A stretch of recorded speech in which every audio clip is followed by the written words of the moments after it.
बिस्मिल्लाहिर्रहमानिर्रहीम। शुरू अल्लाह के नाम से जो बड़ा मेहरबान और निहायती रहम करने वाला है। तमाम हज़रात दुरूद पाक पढ़िए। अल्लाहुम्मा सल्ली अला मुहम्मद व अला आलि मुहम्मद कमा सल्लैता अला इब्राहीम व अला आलि इब्राहीम इन्नका हमीदुम मजीद। अल्लाहुम्मा बारिक अला मुहम्मद व अला आलि मुहम्मद कमा बारकता अला इब्राहीम व अला आलि इब्राहीम इन्नका हमीदुम मजीद। अल्लाह ताला के प्यारे नबी जनाब मोहम्मद सल्लल्लाहु ताला अलैहि वसल्लम की ज़ात गिरामी ने दुनिया में तशरीफ आवरी के बाद इंसानों में इंसानों की जो गुलामी का निज़ाम था उसको ख़त्म फरमाया। ये इस्लाम का सबसे बड़ा नुमाया पहलू है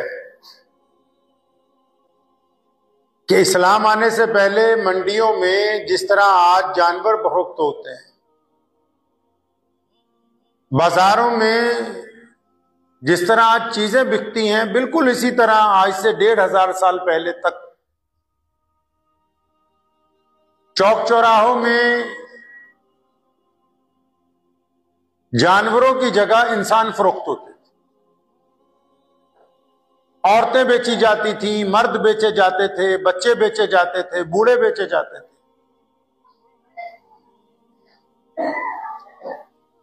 और ये एक ऐसा निजाम था जिसने इंसान को इंसान का अब्दी तौर पर गुलाम बना रखा। प्यारे मोहम्मद अलैहिस्सलातु वस्सलाम ने गुलामों को आजाद करने का सिलसिला शुरू किया और फिर हुक्म हुआ कि अल्लाह करीम ने कोई ऐसा बच्चा पैदा ही नहीं हुआ दुनिया में, चाहे वो किसी भी जिन्स का हो, जिसको रब करीम ने गुलाम पैदा किया। प्यारे पैगंबर अलैहिस्सलातु वस्सलाम का हुक्म है कि हर पैदा होने वाला बच्चा आजाद है, चाहे वो मर्द है या औरत है। उस पर किसी का इख्तियार नहीं हो सकता, उसको बेचा नहीं जा सकता। इस्लाम के निजाम इनकलाब ने दुनिया में से गुलामी के इस निजाम को बिल्कुल उखाड़ के रख दिया। लोगों ने सुकून की सांस ली, इत्मीनान आने लगा कि अब हम भी आम इंसानों की बराबर जी सकते हैं। इसके साथ साथ नबी अलैहिस्सलातु वस्सलाम ने इंसानों को ज़हनी तौर पर गुलाम बनाने का जो दूसरा पैरेलल निजाम, उसके बराबर एक और निजाम चल रहा था। वो कौन सा निजाम था? वो ये था कि कोई भी बंदा किसी को एक रकम देता था, फिर उस रकम की एवज मानामा सूद के ऊपर पैसे लेता था। तो अल्लाह करीम ने इसके ऊपर पकड़ की कि जिस तरह इंसान इंसान का गुलाम नहीं बन सकता, इसी तरह हम किसी के साथ सूदी लेन देन करके उसको अपना गुलाम जो है वो नहीं बना सकते। इस हद तक कुरान करीम ने इस बारे में वईद नाजिल की कि सूद लेना देना दोनों को हराम करार दे दिया। फिर यहां तक अल्लाह करीम ने कहा कि अगर कोई नहीं हटता तो ऐसे जैसे वो रब रसूल से जंग का ऐलान कर रहा है। सूद खाने वाला ऐसे जैसे वो अपनी मां के साथ जिना कर रहा है। सूद लेने देने को मोहम्मद रसूलुल्लाह सल्लल्लाहु अलैहि वसल्लम ने नापसंदीदा नहीं बल्कि हराम करार दिया। इस्लाम के इस दूसरे इनकलाबी कदम ने, ये देखिए कितना बड़ा फर्क पैदा किया पूरी दुनिया में। आज अगर आप वर्ल्ड का इंडेक्स बनाएंगे, जिस तरह हर चीज का रेशो बनाया जाता है, अगर वर्ल्ड इंडेक्स देखेंगे तो उसमें खुदकुशियां करने वाले मुसलमानों की तादाद 0.1% नहीं मिलेगी, जबकि पूरी दूसरी दुनिया जो है वो खुदकुशियों के बाजार में दौड़ी चली जा रही है। क्यों? क्योंकि उन्होंने सूद के निजाम को अपने ऊपर मुसल्लत कर दिया। अल्लाह करीम ने इसे पसंद नहीं किया, मुसलमानों को मना किया कि सूद मत लो, सूद के जरिए कारोबार ना करो, सूद के जरिए एक दूसरे से लेन देन ना करो। सूदी रकम जो है बिल्कुल इस तरह, जिस तरह एक दूध के प्याले में सिर्फ एक कतरा पेशाब का डाल दिया जाए तो आप कहते हैं ये पूरा 50 किलो दूध खराब हो गया, जबकि कतरा तो सिर्फ एक डाला गया है, उसके बावजूद सारा खराब हो गया। इसी तरह वो सूद की रकम है जो रिस्क हलाल में अगर 1% भी दाखिल कर दी जाए तो सारे का सारा रिस्क हलाल खराब हो जाता है। सूद के जरिए लोग इंसानों की जिंदगियां बर्बाद करते हैं, मजबूरियां खरीदते हैं, फिर नौबत जिस्म बेचने तक पहुंच जाती है। आज माशरा फिर उसी तरफ। दुनिया में यहूदी सिर्फ 2-4% है, लेकिन उनकी रीढ़ की हड्डी क्या है? सूद का निजाम है। उन्होंने सेविंग अकाउंट्स के जरिए पूरी दुनिया को यह समझाया कि सेविंग करो, सेविंग करो। किस काम के लिए सेविंग करो? कोई 1000 रुपया, 2000 रुपया, 50,000 रुपया की आपको इसके ऊपर इंटरेस्ट रेट मिलेगा, लेकिन आपकी सारी सेविंग इकट्ठी करके वो करोड़ों रुपया सूद का इकट्ठा कर रहे हैं, उसमें से एक कतरा आपको दे रहे हैं, और वो कतरा भी कतरा है हराम के कतरों में से।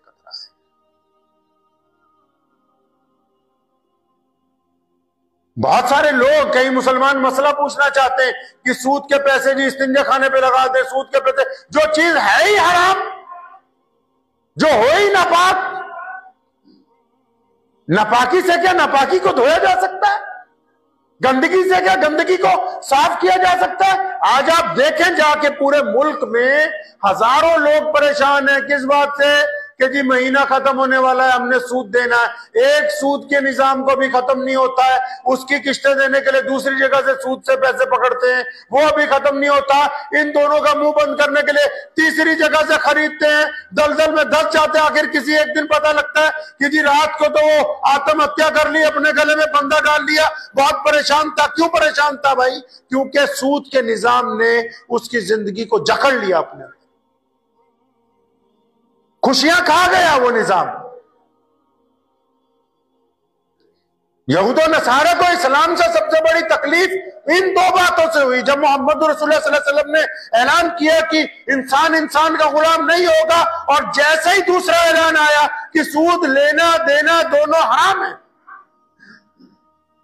सैयदना अब्बास रजी अल्लाह तआला अन्हु, इस्लाम आने से पहले सूद आम था, बहुत बड़े व्यापारी थे, नबी अलैहिस्सलातु वस्सलाम के चचा। जिस दिन सूद के हराम होने की हुर्मत नाजिल हुई, नबी अलैहिस्सलातु वस्सलाम ने सबको इत्तला दे दी। सुबह को वो महीना पूरा होने के बाद आमदनी आया करती थी, कई लाख रुपए उनको। तो जिस शाम को हुई हुर्मत, तो इश्क देखिए नबी अलैहिस्सलातु वस्सलाम के साथ सहाबा इकराम रज़ी अल्लाह तआला अजमईन का। ये नहीं कहा कि इस ऑर्डर को सुबह तक के लिए डिले कर लिया जाए, या कल से इस हुक्म को मान लिया जाएगा कि अब तो एक महीना हो गया, इतनी बड़ी रकम आने वाली है। नहीं, जिस वक्त मोहम्मद रसूलुल्लाह ने हुक्म दिया कि आज से ये काम हराम है, तो उसी वक्त से उस हराम काम को हराम ही तस्लीम कर लिया। बहुत सारे लोग आइडिया देते हैं घर पे बैठ के आपको कि फलां काम करो, सूद पे पैसे पकड़ लो।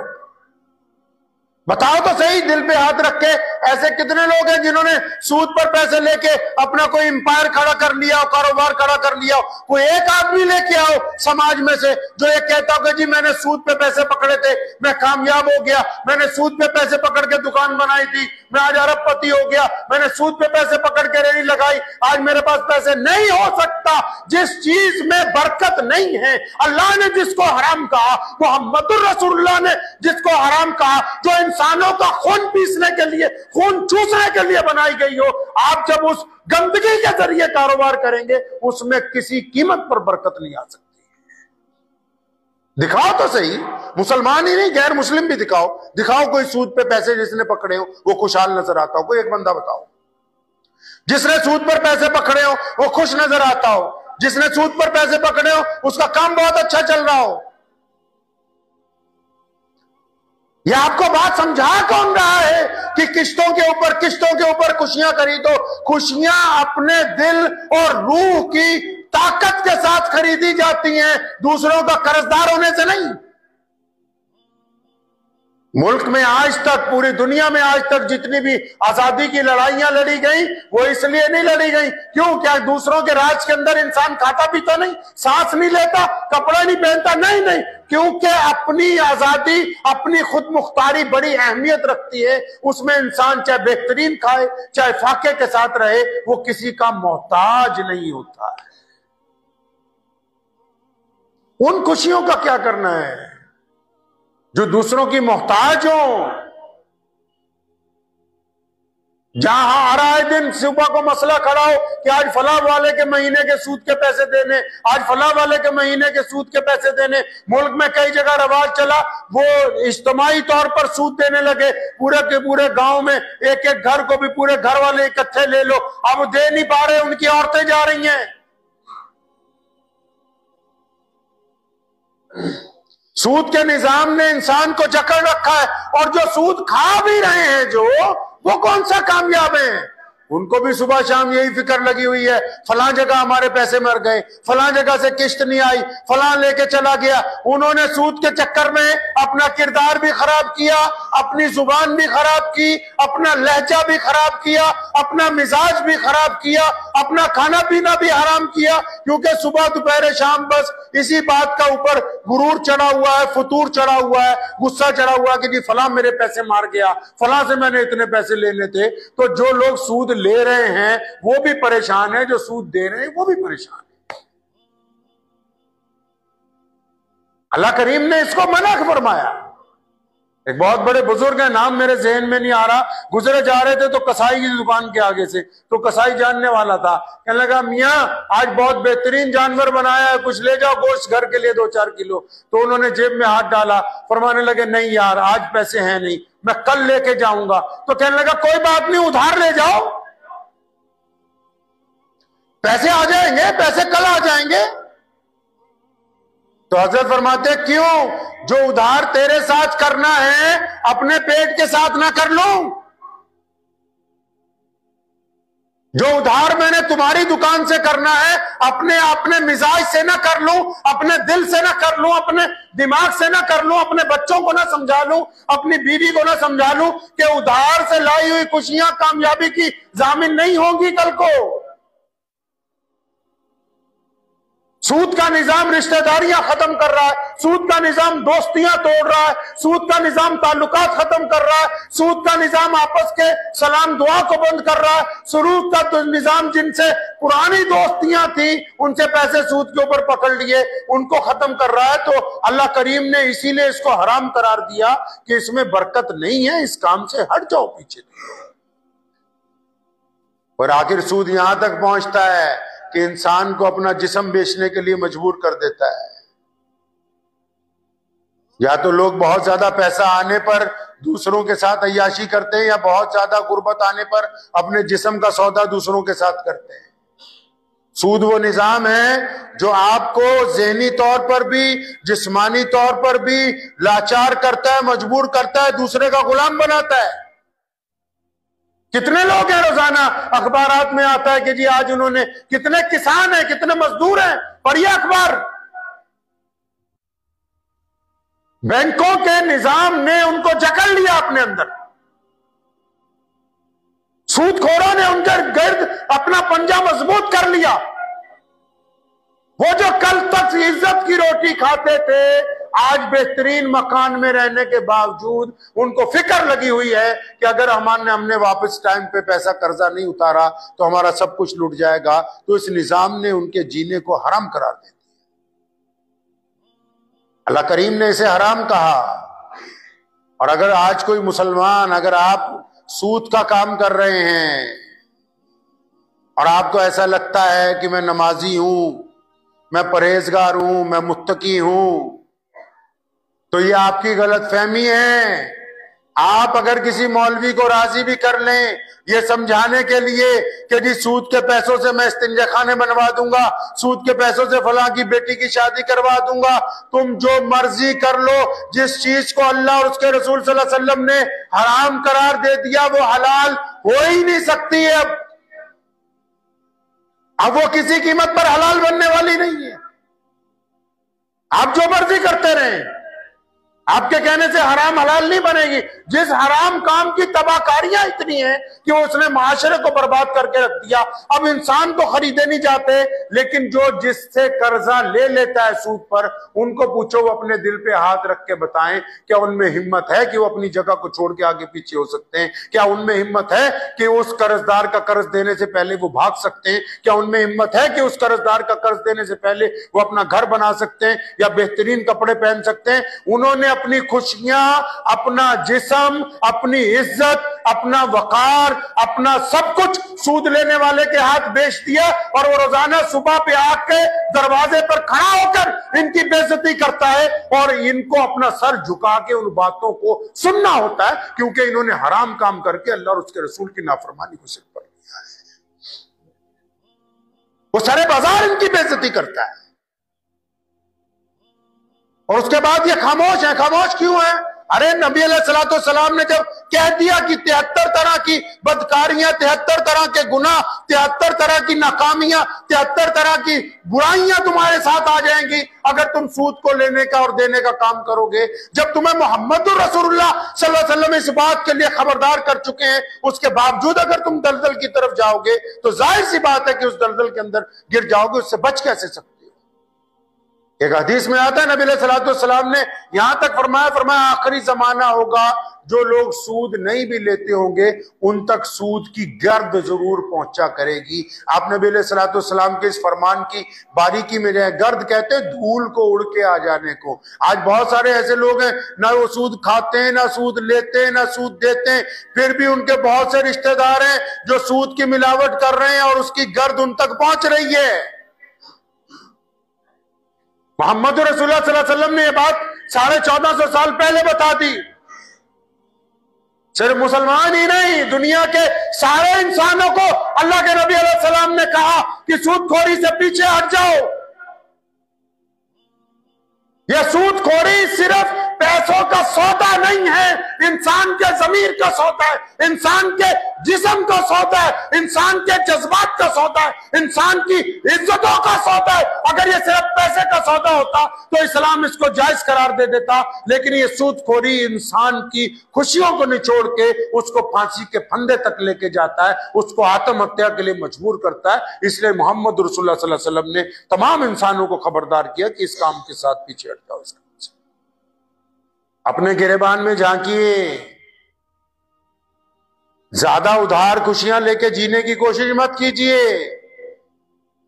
सड़क पे जाइए, सख्त सर्दी में कुछ लोग पुलों के नीचे बैठे गप्पे मार रहे हैं, गप्पे हंस रहे हैं, मुस्कुरा रहे हैं। खुशियों का ताल्लुक पैसे से नहीं है, दौलत से नहीं, महलों से नहीं। महलों में तो जो लोग सोते हैं उनको नींद नहीं आती, रात को 2-2, 4-4 दफा गोलियां खाते हैं, उसके बावजूद नहीं नींद आती। और सुबह को जब सारी दुनिया उठ के लुत्फ लेती है सुबह सवेर का, उस वक्त वो मुर्दे की तरह सोए रहते हैं जब तक सूरज आधी दोपहर तक नहीं पहुंच सकता। उधार की खुशियां मत खरीदो, उधार के रिश्ते ना बनाओ, उधार की यारियां ना लगाओ। मोहम्मद रसूलुल्लाह सल्लल्लाहु अलैहि वसल्लम ने इन बातों से मना किया। अगर ताल्लुक बनाने हैं तो इखलास के ऊपर होने चाहिए, उनमें सूदखोरी का, मतलब खोरी का कोई भी चीज बीच में शामिल नहीं होनी चाहिए। प्यारे पैगंबर अलैहिस्सलातु वस्सलाम आपको जीने का रास्ता बता रहे हैं। देखे तो सही कितनी बारीकी की बातें इस्लाम करता है। पूरी दुनिया में लोगों ने बढ़ावा दिया सेविंग्स अकाउंट को। इस्लाम ने कहा नहीं, आज वर्ल्ड इंडेक्स में चले जाओ, इस्लामी मुल्कों में आत्महत्या की रेशो 0% है, मुसलमानों में खुदकुशी की रेशो 0%। और जिन्होंने सूद को जायज करार दिया, जिन्होंने सूद के लिए मेले लगाए, जिन्होंने कहा कर्जा ले लो, मेला लगा रहे, जाके पूछो उनसे कि उनके माशरे में, उनके इलाके में, उनके घरों में आए दिन एक जनाजा उठता है। वो इसलिए उठता है क्योंकि ये कर्ज के अंदर दब गया, ये कर्ज के अंदर मर गया, इसको कर्ज अदा करने के लिए पैसे नहीं थे। मोहम्मद रसूलुल्लाह सल्लल्लाहु अलैहि वसल्लम ने इंसानों की हर उस बला से हिफाजत की है जो आने वाले दौर में भी इंसानों को तकलीफ पहुंचा सकती थी। रसूलुल्लाह सल्लल्लाहु अलैहि वसल्लम ने 1450 साल पहले ही हमें बता दिया कि अगर सूद की तरफ जाओगे तो तुम अपनी हलाकत के जिम्मेदार बन जाओगे। हमें गौर करना है इसके ऊपर। और वो जो रईस मुसलमान है वो भी सुनो, अल्लाह के रसूल सल्लल्लाहु अलैहि वसल्लम ये चाहते हैं, मोहम्मद रसूलुल्लाह सल्लल्लाहु अलैहि वसल्लम ये चाहते हैं कि आप उन लोगों को कर्जे हसना दो जो मोहताज हैं, गरीब हैं, जरूरतमंद हैं। कर्जे हसना बोलते हैं कि पैसे दे देने, कोई बात नहीं, 6 महीने में लौटे, साल में लौटे, 2 साल में लौटे, 5 साल में लौटे। फरमाया मोहम्मद रसूलुल्लाह सल्लल्लाहु अलैहि वसल्लम ने, हदीस का मफहूम है, जब ये कर्जे हसना देगा और मुतालबा नहीं करता तो रोजाना इतना सवाब पैसे खर्च करने का, सदके का मिलेगा जितना कर्जे हसना इसने दिया हुआ होगा। बंदा सोचता है मेरे सेविंग आई कहां से? सेविंग यहीं से आई ना कि आपके पास पैसे बच गए, आपने सोचा कि इनको बैंक में रखें, इन पर सूद आएगा। अल्लाह करीम ने कुरान पाक में कहा कि अगर सेविंग तुम्हारे पास आ रही है तो इनको खुदा की राह के अंदर खर्च करो, इनको खर्च करो खुदा के रास्ते में। खुदा का रास्ता क्या है? वो गरीब, मिस्कीन, मोहताज, मसाजिद, मदारिस, जरूरतमंद लोग, बेवाएं, कुछ यतीम, गरीब बच्चे, अब उनके ऊपर खर्च करिए तो अल्लाह करीम इस माल को 10 गुना इजाफे के साथ वापस लौटाएंगे। और जो सेविंग में ही लगे हुए हैं 24 घंटे, कई आपने देखा होगा, यहां हमारे यहां बाजार में है कुछ लोग मांगने वाले, वो सारा दिन में 500, 700, 800, 1000, 1500 जितने भी उन्होंने कमाने, सुबह जाके पहले बैंक में जमा करवाएंगे, उसके बाद फिर दोबारा मांगना शुरू कर देंगे। अब जो लगे हुए हैं सेविंग करने के लिए, धड़ाधड़ की नहीं, 1000 महीने, 2000 रुपए, 10,000 रुपए, 50,000 रुपए सेविंग में जाने चाहिए, सेविंग में जाने चाहिए। अरे सेविंग किस दिन के लिए कर रहे हो? वो कौन सा दिन है जिसके लिए तुम सेविंग कर रहे हो? जिस दिन तुम्हारे काम आएगी, जिस दिन वो पैसा आपके काम आएगा, कौन सा दिन है बताओ? वो ऐसा दिन नहीं है कोई, बस वो वही दिन है जब आपका जनाजा उठेगा घर से और आपके बच्चे बोलेंगे अब्बा का 10 लाख पड़ा है, आधार कार्ड ले आओ, साइन करवाओ, अपा बांट लेंगे आपस में। वो वही दिन है जिस दिन तुम्हारी बेटियां कहेंगी मरी हुई मां की बालियां और इसकी चूड़ियां उतार लो, आधी तुम ले जाओ, आधी हम ले जाएं। जिस दिन के लिए सेविंग कर रहे हो वो दिन आने वाला है नहीं। इससे बेहतर है कि वो सेविंग खुदा के रास्ते में की जाए, किसी गरीब को खाना खिलाया जाए, किसी नंगे को कपड़े पहनाए जाए, किसी जरूरतमंद दोस्त की जरूरत पूरी कर दी जाए, किसी भाई बहन की मदद कर दी जाए, ताकि कल क़यामत के दिन वो सेविंग आपके काम आ सके। जिन्होंने दुनिया में सेविंगें की हैं उनकी तो नस्लें पीछे लड़ती हैं, उनको तो याद तक नहीं करती है।